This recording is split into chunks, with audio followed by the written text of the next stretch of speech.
Устаз, мен үйлөнгөн элем, аялым детская матка экен. Кошулганыбызда да ынабай төрткөнсүп, эч окшошпой мен акыры үйүнө жеткизип бердим. Мен ажырашып туура эмес кылып аялыма зулум кылбадымбы? Кичине күтсөм чоңойот беле, бирок жашы 29да эле. Аялым ушул жашка чейин этеккир көрбөптүр. Эми бул сиз зулумду кылган болуп эсептелбейсиз. Кээ бирлер табиий Алла Таала ушундай жараткан, ал орун эсебинен ажырашкан болсоңуз эч кандай бул зулумдук болуп эсептелбейт таксыр.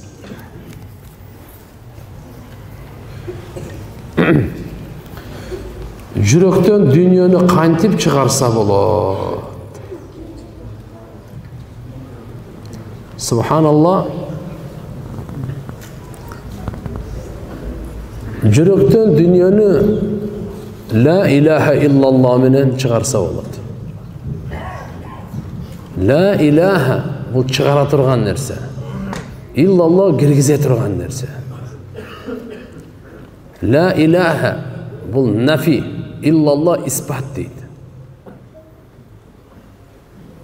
Жүрөктө дүйнөнү чыгарыш үчүн дүйнөнүн кордугун көбүрөөк айтыш керек.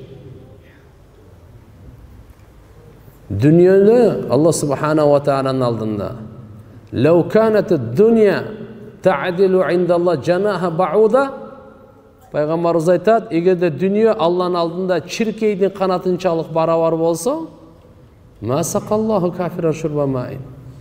Kafirlarga bir utam su vermek emas Allah Taala deydi. Çirkeydin kanatınçalık. Baytul ankabut deydi. Жүргөмүштүн үйү деген дүйнөнү мисалы.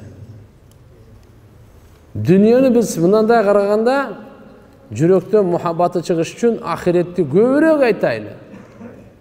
Жүрөгүбүз ахиретти көбүрөөк айтса, жүрөгүбүз көбүрөөк зикир кылса, дүйнөнүн киргенине мүмкүнчүлүк болбойт. Рабиа Басрия рахматуллах алейха энебиз Абу Ханифанын доорунда жашаган. 10-cı hicriler, 100-cü hicride dünyaya gelgen enelerden de aytat da mındaydı.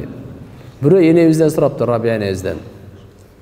Allah'ını dost tutas bitse ova deptir. Jakşı görös bitse ova deptir. Allah'ın muhabbatında çömülgömün deptir. Şeytan düşmanınız bitse ova deptir. Jek görös bitse men jek körgөнгө убактым жок deptir şeytan. Allah'ın muhabbatında ушунчалык занятмин Шайтанға жек көргөнгө уақытым жоқ дептір. Уақыт жоқ менде. Шайтанды жаман көргөнгө уақытым жоқ дейді. Демек жүрек егерде ахирет менен занят болса, зикир менен занят болса, дүниеге уақыт жоқ болады. Жүректен чыгарган мына. Анан өлүмдү көбүрөөк эстеш керек. Өлүмдү эстегенде жүректен дүние чыгат. Жүректен дүниенин мухаббаты чыгат.